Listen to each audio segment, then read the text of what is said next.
Welcome to your Daily Writing Habit, episode number 269.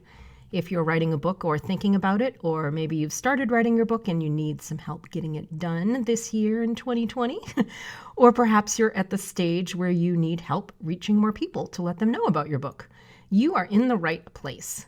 Good morning. Happy Sunday. I'm your host, Christine Whitmarsh, also known as Christine Inc., I-N-K. Every day, I'm sharing with you the writing habits I've learned over my 18 years as a ghostwriter, book coach, and author. I have found that three things in particular have a huge impact on your success as an author, and these three things have the ability to turn someone who doesn't even see themselves as a writer into a published author. Those three things are writing fundamentals, productivity, and mindset habits.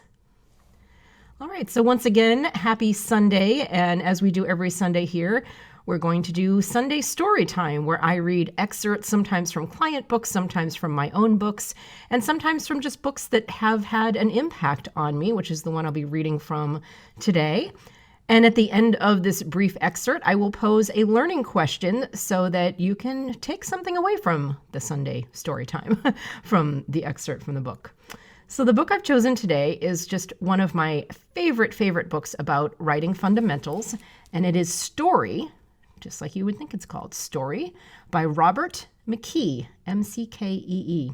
And he's just kind of like the master of the screenwriting world, but I have found, having written nonfiction, fiction, as well as screenplays, so I've done novels, I've done all sorts of things, that there is a close connection between screenwriting and any kind of storytelling, whether you do storytelling in obviously fiction writing and novels, as well as nonfiction and memoirs and business books. Anywhere where story exists, this book is useful because to me, this man is the master of story.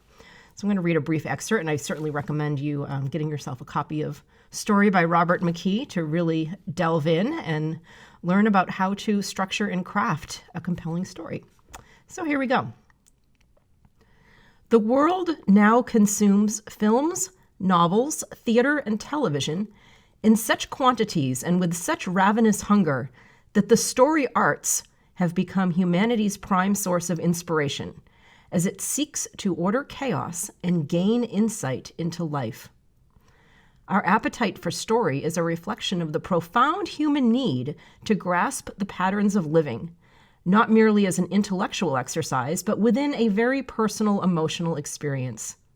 In the words of playwright Jean Anouilh, I think I got that right, fiction gives life its form.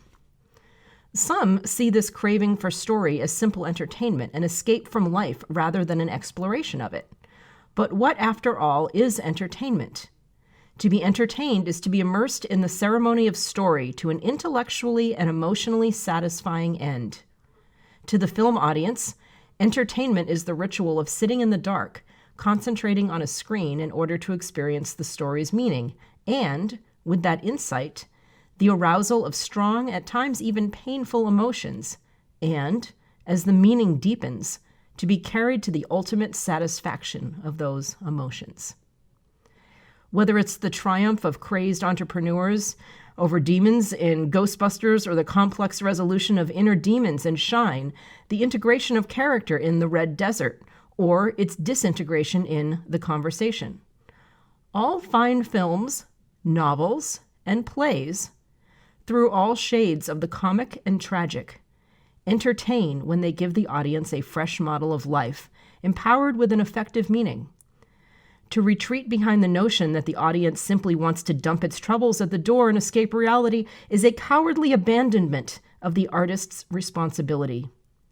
Story isn't a flight from reality, but a vehicle that carries us on our search for reality, our best effort to make sense out of the anarchy of existence.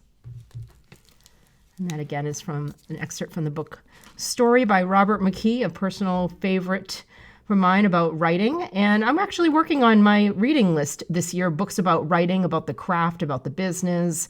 I have an upcoming episode where I'll be talking about this as well.